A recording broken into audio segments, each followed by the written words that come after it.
Contractor trust formula. Let's be real, nobody trusts contractors, homeowners, commercial clients, you name it. Everyone's heard the horror stories, disappearing contractors, endless delays, surprise costs. The whole industry has a big trust problem.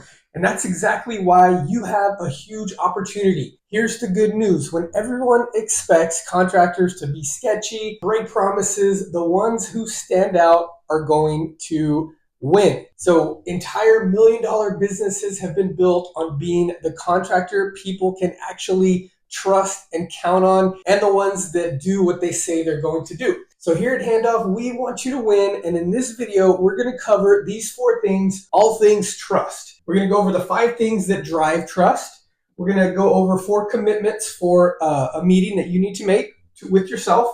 3 tips to run a successful meeting and win the job, and the 3-step formula to handle any objections that are thrown your way. I'm going to try to keep it short and sweet so you can rewatch it if you need to. Let's get into it. So what do you think drives trust? And when you break these, that's why people don't trust you. And unfortunately, as general contractors, you have to deal with the ramifications of other contractors who didn't do these 5 things. So what drives trust? These 5 things right here. Your reputation. That, of course, is what people say about you, what they say about you when you're not around, what they read about you online, things like that. Number 2 goes kind of hand in hand. Honesty, no surprises, no BS. You are open, you're honest, you're transparent. Of course, competence. That's a big one. You need to show that you know your craft. You need to do that with pictures, with visuals, with confidence. And you watching this video, it proves that you want to get better. So you need to be competent. And we know when you take over somebody else's job that is incompetence, then you have that issue to deal with that homeowner. Communication, it's another big one. Answer your calls, your texts, keep people updated. And nowadays with the AI and the software that we have, it's really no excuse for you to not have consistent communication and having your clients are updated automatically in some cases with the push of a button. So it's really easy. And then finally, security. Clients need to feel safe with their money, with their project, with their home, having a way to, make them feel at peace with these strangers coming into their house. Sometimes they're not home, sometimes they're at home. And don't forget, like I was saying, the people that you hire. So find a way to all of our subs are in-house, or we vet our subs with the XYZ process. Thinking of things like that really go a long way to build client trust.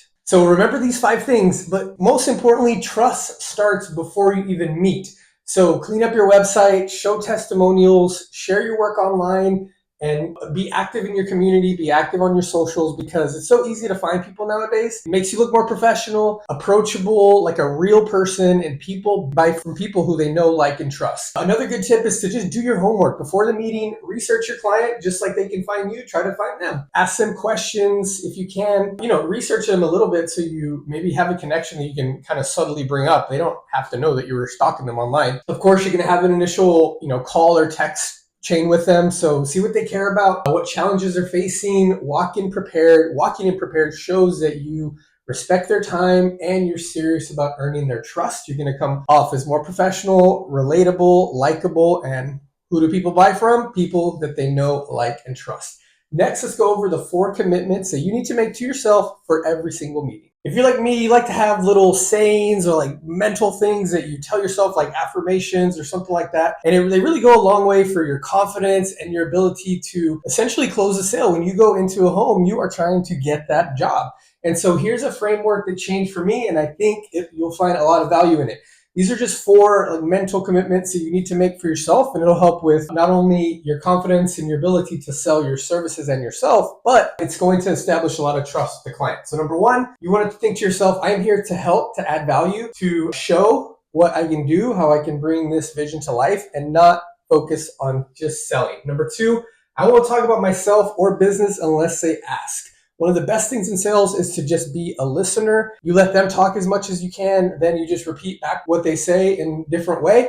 Essentially, you are letting them sell themselves, and all you have to do is repeat. So number 3, I want to make money from this meeting, not in it. This is just going into a value-focused mindset. It's going to help you win the sale no matter what. And finally, always I will make an offer, a proposal, a connection, or have a next step. One game changer for me in sales was always having something to schedule. Schedule another meeting if they need to think about it. If their spouse wasn't there, schedule a meeting when they're going to be there. Or have an excuse to send them something. Obviously, in this case, it's an estimate, but try to go above and beyond. Like most people just send estimates and that's it. A lot of people don't even send those, or they take too long to send them. Again, with the technology nowadays, it's so simple to send a professional, accurate estimate. And in my opinion, selling your home remodeling services or anything in this type of industry, it starts with your mindset, and then all the other stuff is just kind of cherry on top with the website, with the social presence and all that type of stuff. Every great contractor-client relationship comes down to 3 things, and I call them the 3 C's. And actually, this goes for your relationships with your subcontractors too. So this is going to be helpful in both ways. So C number one is communication. Ask how they want to communicate. Ask how they want updates. If they want a weekly email, you want to try to set the boundaries, because I know it can get frustrating. There's constant texting and emailing. So just say every Friday, we're going to send you an update with how the project is going, if we're on time, yada, yada, yada. C number two, collaboration. Figure out what matters most to them, and that is,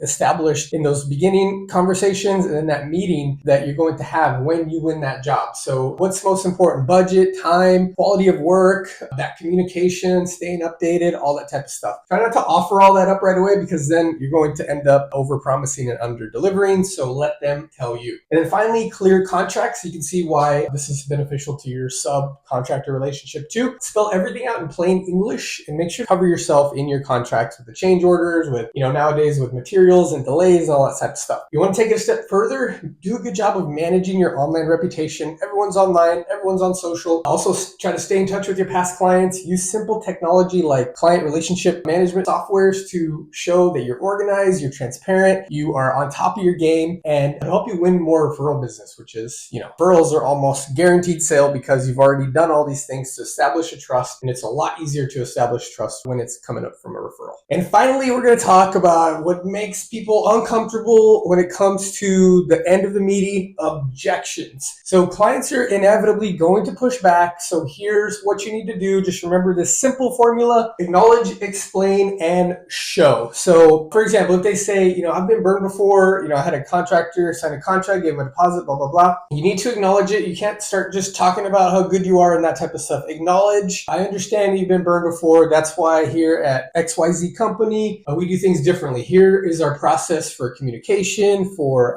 timelines, for contracts, all that type of stuff. And then explain your value. So that's what I just did. So you acknowledge. If they say something like, your price is higher than this other quote that I got, explain your value, explain your track record, come prepared with testimonials, with before and afters, or pull up your website and show all of your social proof. And then you show what I just said. For example, they say, how do I know that you'll finish? Boom, you already showed all this social proof. You have, 25-star reviews, your social is full of happy customers. You have your references, your timelines, your proof. You show them what your estimate looks like. You're completely transparent, and that's all you got to do. It's pretty simple. Again, I like the little formulas because they're easy to remember, because, you go talking to all different types of people. You need to have these little quick things that help reset your brain if you get caught up in something, especially if you're new and maybe you don't have a lot of clients yet. Trust isn't rocket science. It should be like an innate thing. So show up, communicate, and treat people right, and you won't have any issues. And then you can use some of this information to just kind of help. Do it consistently, and you'll never run out of work. In this industry, it's super important to, establish a trust, because you have to deal with all of the negative experiences that the homeowner has had with other contractors and subcontractors. So thanks for watching this video. I hope you enjoyed it. Subscribe for more content that is just trying to help you win out there. And if you want a step-by-step guide on how to win the job every single time, then comment on this video, win, and we'll send you a link to step-by-step similar information to this, but we really go more in depth to make sure that you are doing everything you can to win that business and make more money and help more people.